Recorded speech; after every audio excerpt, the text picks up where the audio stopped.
The 1960s were a turbulent era in U.S. history, defined by the Vietnam War, the Civil Rights Movement, and a flourishing music scene.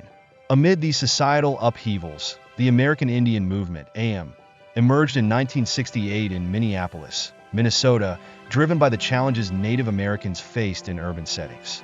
These challenges included poverty, political underrepresentation, discrimination, and police brutality. AM, co-founded by Clyde Belcourt and Dennis Banks, both Chippewa from Minnesota, began as a neighborhood patrol to prevent unjust arrests and protect Native residents. Later, Russell Means, an Oglala Lakota, became a prominent and assertive leader of the movement. In 1972, AM organized the Trail of Broken Treaties, a cross-country caravan involving around 900 participants from Seattle and San Francisco.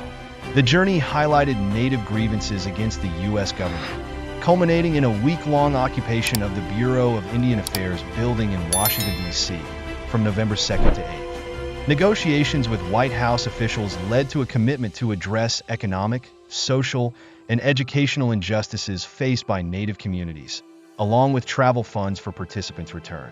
AIM's activism extended to the aftermath of Raymond Yellow Thunder's death in February 1972 in Gordon, Nebraska.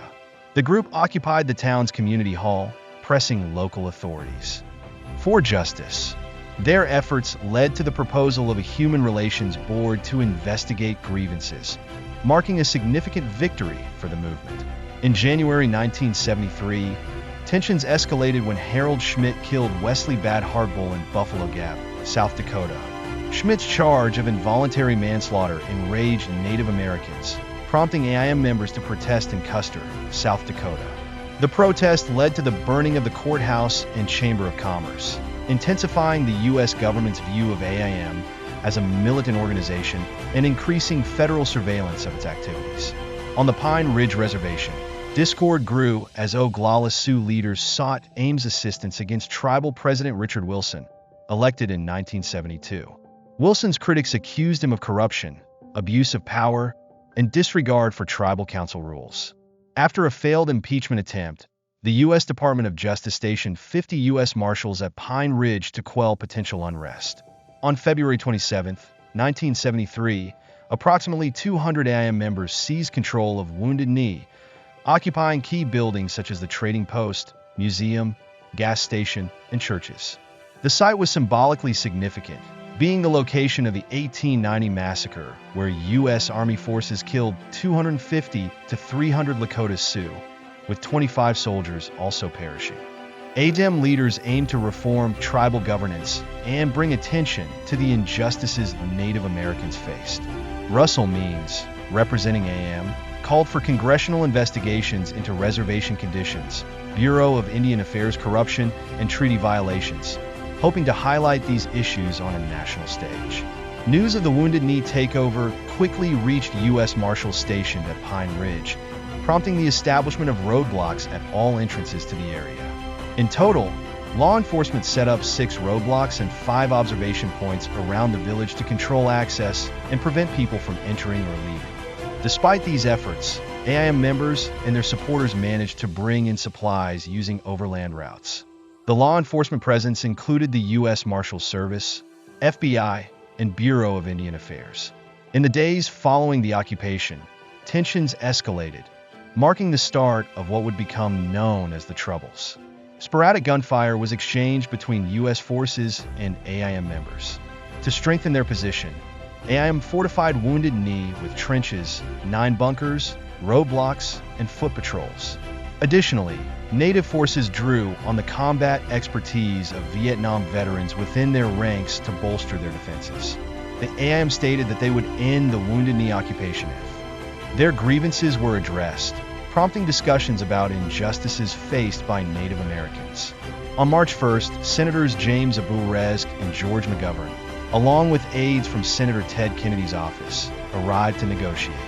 They agreed to hold congressional committee hearings and transfer Bureau of Indian Affairs, BIA, officials. Despite this, roadblocks around Wounded Knee remained in place to restrict access. On March 4th, AGEM leaders declared they would leave Wounded Knee if U.S. government forces withdrew, allowing the Lakota to resolve their internal conflicts independently. Ralph Erickson, a special assistant to the Attorney General, countered with an offer. If occupiers left by March 8th, surrendered their weapons, and identified themselves, they would avoid immediate arrest. However, by March 8th, both sides rejected further negotiations.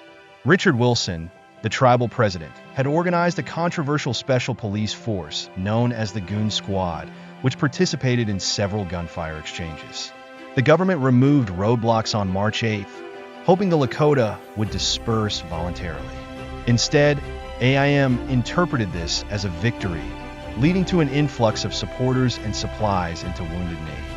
On March 11th, postal inspectors entered Wounded Knee to check postal property, but were briefly held hostage by AIM members who suspected them of espionage. After 4 hours, the inspectors were released and the roadblocks were reinstated. That same day, the Lakota declared the creation of the independent Oglala Nation, Iowan, establishing a provisional government and grounding their demands in the 1868 Treaty of Fort Laramie. They asserted that the Iowan would negotiate with the U.S. on a nation-to-nation basis. The Iowans' demands included reforms within the BIA, removal of tribal President Richard Wilson, suspension of the tribal constitution, a return to governance under the Indian Reorganization Act, and adherence to the 1868 treaty. The next day, tensions escalated when FBI agents pursued a van attempting to enter Wounded Knee, resulting in a firefight where an FBI agent was wounded in the wrist. To support the AIM and the Lakota during the occupation of Wounded Knee, a group of allies formed the Wounded Knee Legal Defense Offense Committee. They negotiated an arrangement allowing 6 lawyers, each with a carload of food, to enter Wounded Knee daily from March 26th to March 31st. While law enforcement initially agreed, Richard Wilson and his police intercepted the food at roadblocks, seizing supplies. Sporadic gunfire exchanges between AIM security, U.S. forces, and tribal police continued with both sides alternately establishing, violating, and reinstating ceasefires. On March 26th, heavy gunfire erupted when Wilson set up a roadblock outside the federal perimeter. During the exchange, U.S. Marshal Lloyd Grimm was severely injured, resulting in paralysis from the waist down. By April 2nd, the violence escalated, leading to the deaths of Frank Clearwater and Lawrence Lamont. These fatalities prompted both sides to agree to another ceasefire. Negotiations resumed, with representatives from the Civil Rights Division and 6 FBI agents meeting AIM and Lakota leaders to address grievances, including tribal fund misuse and harassment by Wilson's forces. On April 5th, a dispossession agreement was signed, stipulating that AIM leader Russell Means would submit to arrest, and AIM members would lay down arms by April 7th. Means was arrested, posted bond, and traveled to Washington, D.C. However, he later claimed AIM at Wounded Knee never agreed to disarm until a promised White House meeting concluded. Negotiations persisted, and by April 24th, Kent Frizzell led a team back to Wounded Knee.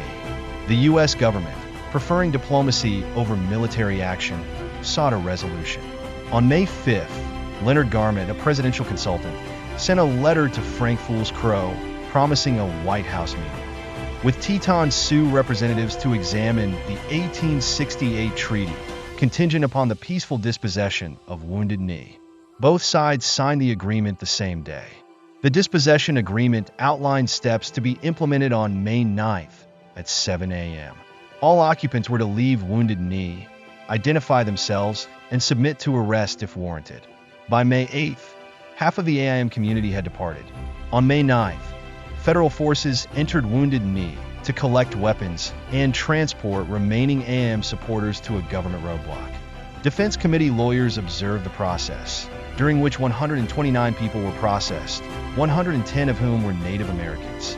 By the end of the day, AIM security bunkers, as well as government bunkers, were destroyed, and the evacuation of Wounded Knee was complete. The AIM's decision to end the occupation of Wounded Knee was influenced by several critical factors, including a lack of food, electrical power, and medical supplies. The occupation, which lasted 71 days, concluded under immense pressure. In the aftermath, on July 17th, a proposal for a Senate joint resolution was introduced to establish an Indian Policy Review Committee. Its objective was to examine the legal relationship between Native Americans and the U.S. government and to support the development of more effective policies. In 1974, Russell Means ran for tribal president at Pine Ridge, but lost to Richard Wilson. Simultaneously, Means faced charges related to the Wounded Knee occupation in a trial held in St. Paul, Minnesota. After an 8-month-long trial, all charges against Means and Dennis Banks were dismissed. The years following the standoff saw ongoing violence at Pine Ridge, which had the highest per capita murder rate in the United States at the time. The violence, often referred to as a quiet war, claimed numerous lives, including 2 FBI agents. Today, Pine Ridge remains the largest community on what is considered one of the poorest counties in the United States.